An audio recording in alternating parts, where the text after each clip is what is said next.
నెలకు 15,000 ఇవ్వాలన్న హరీష్ రావు. ఇక ఐఏఎస్ల భూమాయ గత ప్రభుత్వంలో కీలకంగా ఉండి కొనుగోళ్లు ఇక ప్రాజెక్టులు ఎక్కడ వచ్చేది తెలిసి లావాదేవీలు ఎవరు ఐఏఎస్ అధికారులు ఎక్కడెక్కడ ప్రాజెక్టులు ఇస్తారని ముందుగానే పసిగట్టి అక్కడక్కడ భూములు కొనుగోలు చేసిరట. ప్రభుత్వానికి చెప్పి కొన్నామన్న వివాదాస్పదం. ఇప్పటికే సోమేష్ భార్య భూములపై గొడవ. తాజాగా వెలుగులోకి రజత్ కొనుగోలు. బీఆర్ఎస్ హయాంలో కీలక ఐఏఎస్ల భూముల కొనుగోళ్లపై కాంగ్రెస్ బృందం నజర్. ఇక ఐఏఎస్ అరవింద్ కుమార్ శివబాలకృష్ణ ఏసీబీకి చెప్పిన ఆయన పేరే. విచారణకు అనుమతి కోరిన దర్యాప్తు సంస్థ అనుమతి వస్తే నోటీసు జారీ చేసి విచారణ బెయిల్ కోరుతూ కోర్టుకు వెళ్లిన శివబాలకృష్ణ. ఇక ఇష్టానుసారంగా వీళ్ళకు దొరికిందే సందన్నట్టుగా ఎక్కడ దొరికితే అక్కడ బీఆర్ఎస్ పార్టీ పట్టించుకునే దాఖలాలు లేవు. మమ్మల్ని పట్టించుకునే పరిస్థితి ఉంది. వాళ్ళే ఇష్టానుసారంగా ఎడబడతారు, దొంగతనాలు చేయబట్టే దళారు లెక్క భూమి దందాలు చేయబట్టే రకరకాలు చేయబట్టి వాళ్ళు మమ్మల్ని పట్టించుకునేది ఎక్కడ అని చెప్పి ఇష్టానుసారంగా ఐఏఎస్ అధికారులు రెచ్చిపోయారు. శివబాలకృష్ణ కొన్ని వేల కోట్ల ఆస్తులు దండుకున్నాడు.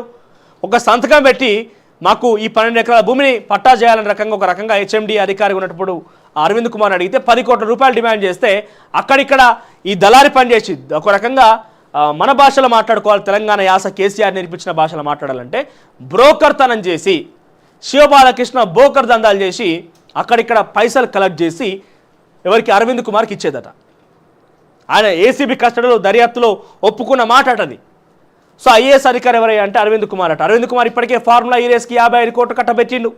అది ఎందుకు కట్టబెట్టినవయ్యా, ఎవరు సంతకంతో కట్టబెట్టినామంటే కేటీఆర్ చెప్తే నేను కట్టబెట్టినా అన్నాడు. సో తిరిగి వచ్చే పైసలు కాదు అవి. తర్వాత పైపెచ్చు తెలంగాణ ప్రభుత్వానికి నోటీసులు వచ్చినాయి. ఎందుకు మా రేస్ని క్యాన్సిల్ చేసి కాంట్రాక్ట్ ఎందుకు రద్దు చేసిరని చెప్పి. తర్వాత ఈ కేసులో 10 కోట్ల రూపాయలట. ఇక సోమేష్ కుమార్ భార్య పేరిట సాదా బైనామా, కేవలం సాదా బైనామాల కోసం మన తెలంగాణ యావత్ ప్రజానీకం అప్లికేషన్ పెట్టుకుంటే దాని గురించి ఊసు లేదు, ఉలుకు లేదు, పలుకు లేదు గత ప్రభుత్వంలో. కానీ సిఎస్గా పనిచేసిన సోమేష్ కుమార్ సాదా బైనామాతోని రిజిస్ట్రేషన్ చేసుకుని 25 ఎకరాల భూమి, ఒక్కో ఎకరాకి 3 కోట్ల రూపాయలు ధర పలుకుతుందట అది. ఇకపోతే రజత్ కుమార్ ఆయన మహబూబ్ నగర్లో 52 ఎకరాలు కొనుగోలు చేసిండట. మీరు ఎట్లా కొనుగోలు చేసారు? మళ్ళీ ప్రాజెక్టులు ఎక్కడ వచ్చేది తెలిసి, ఎక్కడెక్కడ ప్రాజెక్టులు వస్తున్నాయో తెలుసుకొని అక్కడక్కడ భూములు రేట్లు పెరుగుతాయని ఉన్న ఫలంగా పోవాలి, రైతుల దగ్గర కొనుగోలు చేయాలి. మరి ఎట్లా కొనుగోలు చేసిరంటే ఆదాయానికి మించిన ఆస్తులు శివబాలకృష్ణ దగ్గర ఎట్లా ఉన్నాయో, ఒక కింది స్థాయి అధికారి శివబాలకృష్ణ దగ్గర ఇన్ని కోట్ల రూపాయల అక్రమాస్తులు కూడబెట్టినట్టయితే అరవింద్ కుమార్ ఎన్ని సంపాదించాలి, రజత్ కుమార్ ఎన్ని సంపాదించాలి, సోమేష్ కుమార్ ఎన్ని సంపాదించాలి, ఇలా పై స్థాయి ఉన్నటువంటి మంత్రివర్గంలో మంత్రులు, ముఖ్యమంత్రి ఎన్ని సంపాదించి ఉండాలి.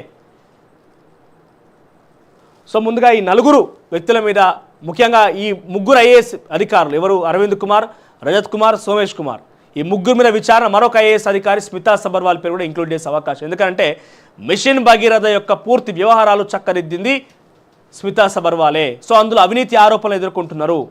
9,000 కోట్ల రూపాయల అక్రమ తప్పుదారిన వాటి అవినీతి జరిగిందన్న ఒక విషయంలో అనుమానం ఉన్నది. కాబట్టి వాటి మీద విచారణ చేసేందుకు విజిలెన్స్ అధికారులకు ఇప్పటికీ ఆదేశాలు జారీ చేసింది మిషన్ భగీరథ విషయంలో రాష్ట్ర ప్రభుత్వం.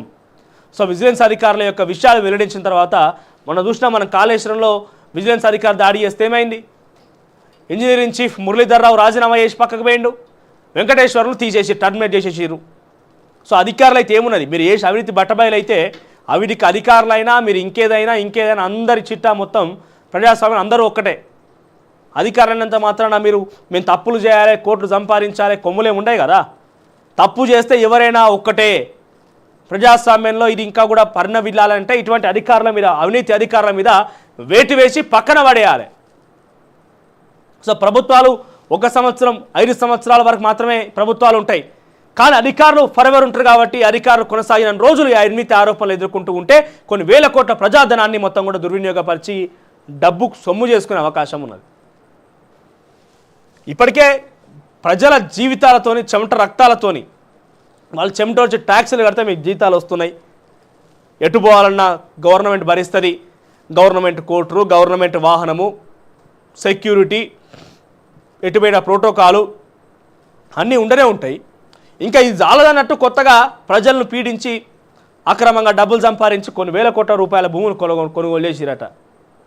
ఈ సారా బైనామా ఒక సామాన్య రైతుకి ఏమంటప్పుడు ధరణి అని తీసుకొచ్చి అందరు నాగం పట్టించిన సోమేష్ కుమార్ సారా బైనామాతో ఆయన భూమి మాత్రం రిజిస్ట్రేషన్ చేసుకున్నాడు. ఐఏఎస్ల భూమాయ అంటూ ప్రత్యేకంగా ఆంధ్రజ్యోతిలో కథనం అయితే హైలైట్గా ఉంది. దీనికి సంబంధించి మరి ప్రభుత్వం ఎట్లా బయట పెడుతుంది, ఎట్లా వాళ్ళ మీద అధికారులను పంపించి తనిఖీలు చేపడుతుంది, వాళ్ళ యొక్క గుట్టు రట్టెట్లా చేస్తుంది చూడాలి. ఇక మరోవైపు భారతరత్నం పివి ఇప్పటికే మనం